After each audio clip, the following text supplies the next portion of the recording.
ओम शांति। पुस्तक पठन श्रीमद् भगवत गीता रहस्य।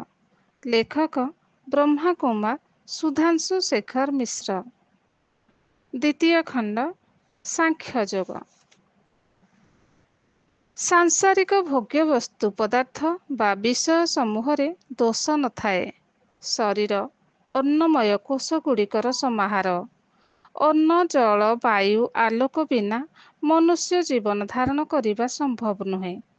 जीवन जापन पाई जहाँ अपरिहार्य सेगुड़िकर सेवन बा उपयोग दोष युक्त हुए नहीं। गीता संसार त्याग बा संपूर्ण विषय त्याग कथा कहे नहीं। विषय प्रति थिबा वासना ही द्वेष उत्पन्न करे। केवल बंचिबा पाई भोजन करुथिबा व्यक्ति जोगी। जे माने खाइबा पाई बंचंती से माने भोगी। इंद्रिय समूह को निज वशरे रखी विषय सेवन करने द्वारा शरीर परिपुष्ट और मन प्रसन्न हुए। इंद्रिय मानक द्वारा वशीभूत होई विषय भोग कले शरीर रोगाक्रांत हेबा सहित मनर प्रसन्नता मध्य नष्ट हुए। बाह्य विषय त्याग अपेक्षा राग द्वेषरु मुक्त होई इंद्रिय मानक विषय सेवन कराइबा उचित। सेवन रे एक निर्दिष्ट मात्रा थाए किंतु भोगर सीमा न थाए। राग द्वेष रहित इंद्रिय समूह विषय सेवन कले अंतकरण रे प्रसन्नता आसे।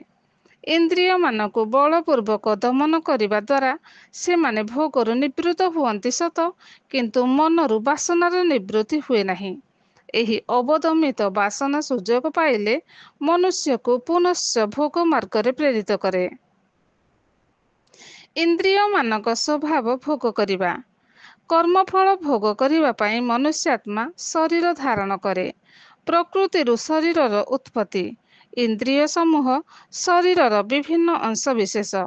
इंद्रिय मानक माध्यम रे आत्मा भोग करे। आत्मार वृत्ति अनुसारे विषय भोग दुखदायी बा सुखदायी हुए।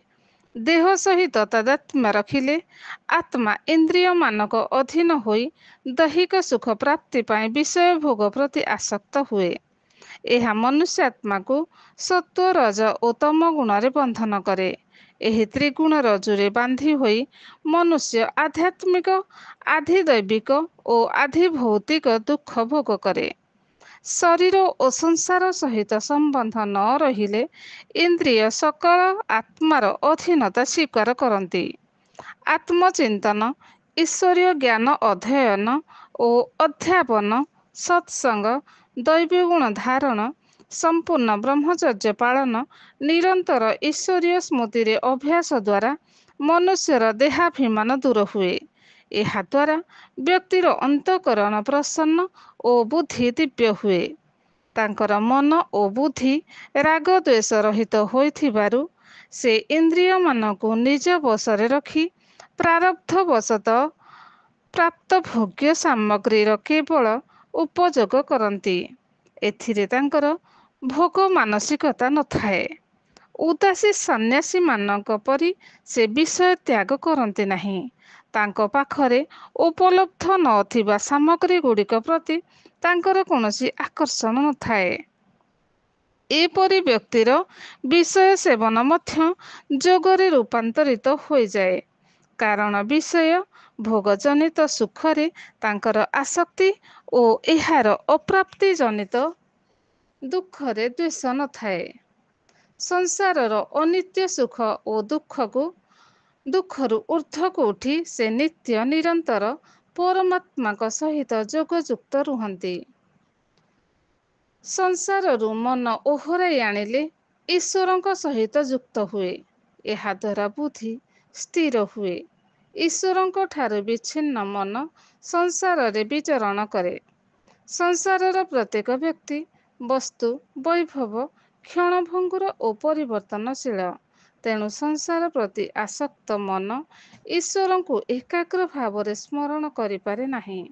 जेपरि व्यक्तिर बुद्धि एक निश्चयात्मिका हुए नहीं एवं सांसारिक विषय भोग और आश्चर्य संग्रह रत रहती, स्वधर्म पालन विरत हुअन्ति, शरीर को सर्वोपरि मन करुथिबारु आत्मोन्नति प्रति ध्यान दियंती नहीं।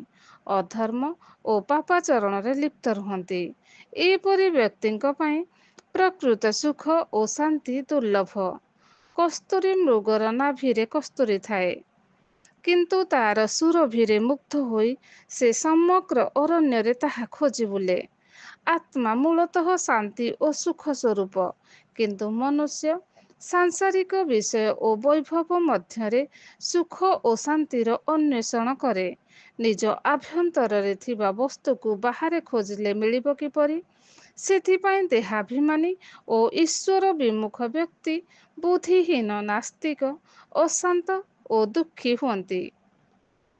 ମନ ହେଉଛି ସମସ୍ତ ଇନ୍ଦ୍ରିୟମାନଙ୍କର ରାଜା। ବୁଦ୍ଧିକୁ ହରଣ କରିବା ପାଇଁ ଇନ୍ଦ୍ରିୟମାନେ ପ୍ରଥମେ ମନକୁ ବଶୀଭୂତ କରାନ୍ତି, କାରଣ ଇନ୍ଦ୍ରିୟମାନଙ୍କ ଅପେକ୍ଷା ମନ ଓ ମନ ଅପେକ୍ଷା ବୁଦ୍ଧି ବଳବାନ ଅଟେ। କ୍ରମଶଃ ଓମ୍ ଶାନ୍ତି।